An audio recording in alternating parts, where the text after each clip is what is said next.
Assalamualaikum warahmatullahi wabarakatuh.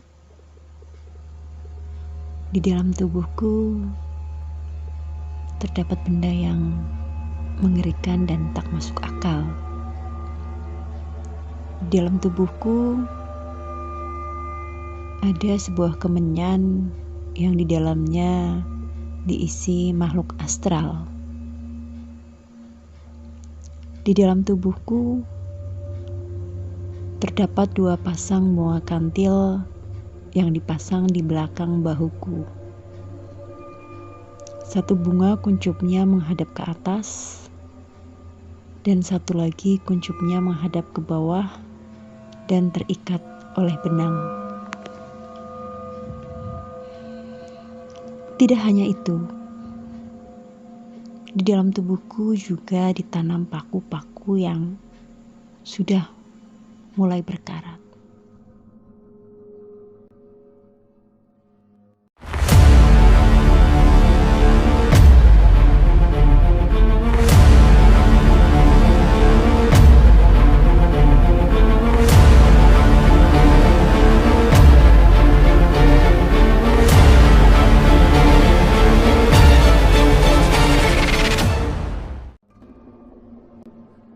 Sebenarnya kejadian ini terungkap pada tahun 2019 yang lalu, dan aku tidak mengetahui kalau aku mengalami hal yang mengerikan dalam hidupku. Ya, sebagai seorang muslim, aku percaya bahwa Allah menciptakan bukan hanya manusia saja. Masih ada makhluk tak kasat mata di sekitar kita. Dari semenjak kecil memang keluarga kami selalu diteror santet. Akan tetapi alhamdulillah tidak sampai mengenai anggota keluarga kami. Santet-santet ini dikirim hanya sampai batas depan rumah saja, berupa ceceran darah yang berserakan di teras rumah. Dan kami hanya menganggap itu mungkin darah binatang saja. Di tahun 2018, aku mulai sering sakit-sakitan. Aku masih berpikir positif, mungkin efek kecapean akibat tempat kerjaku yang jauh dari rumah. Suatu hari kondisiku drop. Akhirnya aku memutuskan untuk memeriksa dan konsultasi ke dokter.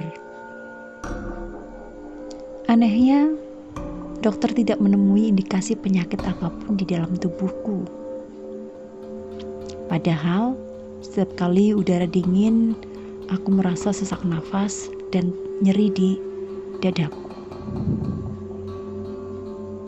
Dokter hanya mengatakan, mungkin aku terindikasi terkena asma. Padahal dalam keluargaku tidak ada yang menderita penyakit asma.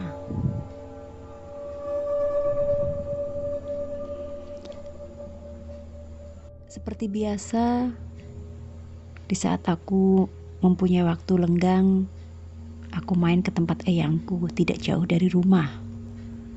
Dan aku tidak sengaja menceritakan tentang sakitku. Tiba-tiba eyangku berbicara. Sakitmu bukan sakit biasa. Ini akibat dari ulah suamimu di masa lalu. Aku pun dibuat bingung dengan perkataannya, dan akhirnya aku tak mengambil pusing dengan perkataan beliau.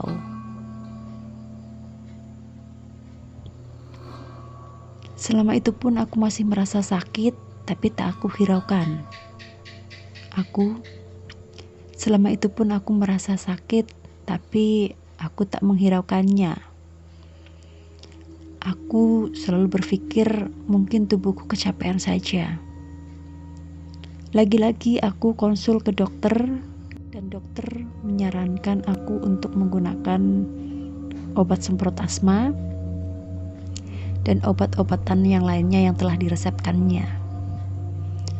Aku pun mengikuti saran dari dokter, tapi tak kunjung sembuh, malah semakin parah.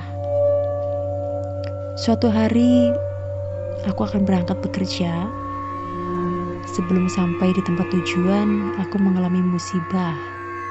Karena tubuhku yang masih tidak enak, akhirnya aku terjatuh dari motor dan mendapati 4 jahitan di dagu.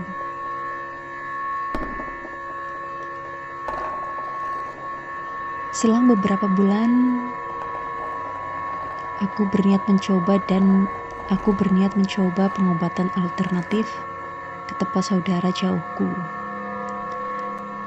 Aku sebut saja dengan panggilan Bude. Di luar dugaan, beliau langsung marah saat tahu kondisiku yang sakit tapi tidak sembuh-sembuh. Kenapa baru kesini? Ini sakitmu gak biasa. Aku pun dibuat kaget kembali. Beranikan bertanya, memang aku sakit apa, Bude? Budeku berucap, astagfirullah. Iki lo, awakmu kena teluh atau santet. Sebentar, ini air yang sudah diwirit dan didoakan. Diminum ya. Nanti Bude bantu. Kamu puasa dan sholat malam. Nanti nunggu hari baik untuk benda ini harus diangkat dari tubuhmu. Beberapa hari kemudian, aku dihubungi untuk melakukan pengambilan benda yang ada di dalam tubuhku.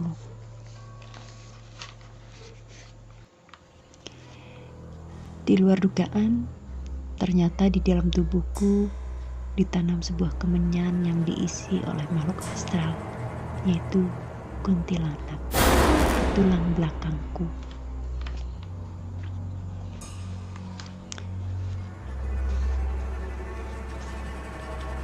Dan makhluk inilah yang menyerap darahku dan energi dalam tubuhku hingga aku mengalami sakit-sakitan. Dan ternyata benda ini sudah ada di dalam tubuhku sudah lama. Benda ini sengaja dikirim untuk membuat keluargaku hancur dan miskin. Harta yang orang tuaku punya hanya akan habis untuk mengobatiku dan pada akhirnya nyawaku tidak tertolong.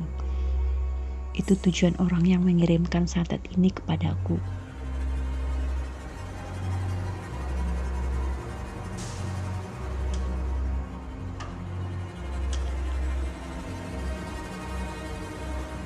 Tidak cukup sampai di situ. Setelah kemenyan berhasil dikeluarkan, beberapa bulan sakitku mulai membaik, tapi hanya beberapa bulan saja. Aku kembali dibuat sakit. Akhirnya aku putuskan kembali lagi ke tempat budeku untuk menanyakan tentang sakitku lagi. Lagi-lagi budeku dibuat kaget. Ternyata masih ada benda yang ditanam di dalam tubuhku. Seperti sebelumnya, pengambilan dilakukan menunggu hari yang baik. Singkat cerita, pada hari H, aku melakukan pengambilan benda tersebut. Aku gambarkan saja ini seperti operasi saja, atau mungkin aku sebut operasi gaib. Karena memang menggunakan alat berupa pisau kecil. Lumayan cukup lama pengambilannya. Di ruangan pengobatan ini tidak boleh ada satupun orang kecuali aku dan budeku saja. Kurang lebih 1 jam aku diobati. Aku tidak merasa sakit, hanya sedikit perih saja. Setelah selesai, budeku bercerita. Kata budeku, darahku sudah mulai agak kehitaman dan benda ini dipasang di belakang bahu, yaitu dua pasang bunga kantil. Satu bunga kuncupnya menghadap ke atas dan satu lagi kuncupnya menghadap ke bawah.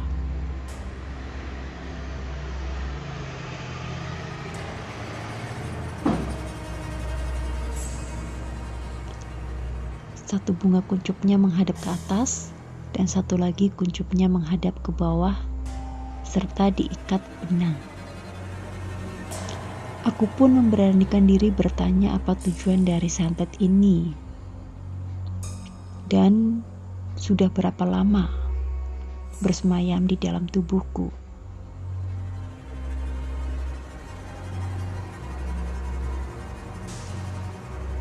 Bude pun menjawab kalau santet ini sudah lama di dalam tubuhku, tapi lebih lama yang pertama. Tujuannya adalah agar aku mati jika bersuami lagi. Aku tak habis pikir ada orang semacam ini.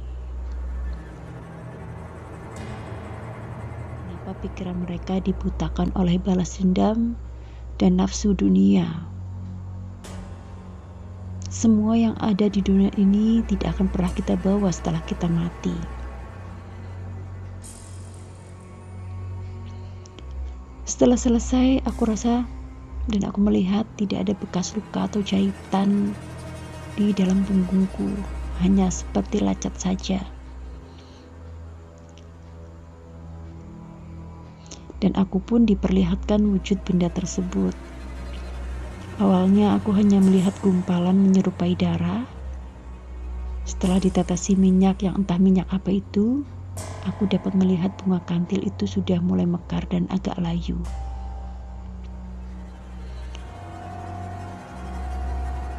Akhirnya dalam beberapa bulan aku mulai membaik, tapi efek dari itu semuanya masih aku rasakan. Karena benda-benda tersebut sudah lama ada dalam tubuhku.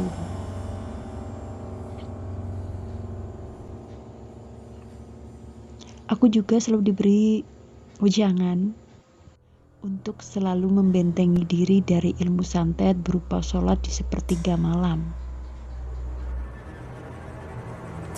Beberapa bulan berlalu, aku mengalami efek alergi pada wajahku serta bibirku mulai kayak gatal-gatal.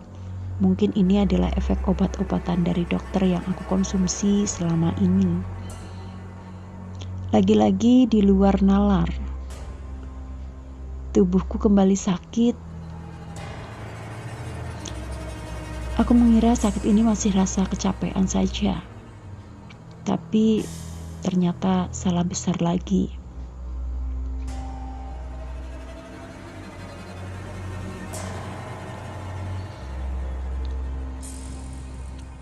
Kenapa aku tahu kalau sakitku aneh lagi? Aku tidak sengaja bercerita kepada sahabatku di tempat kerja.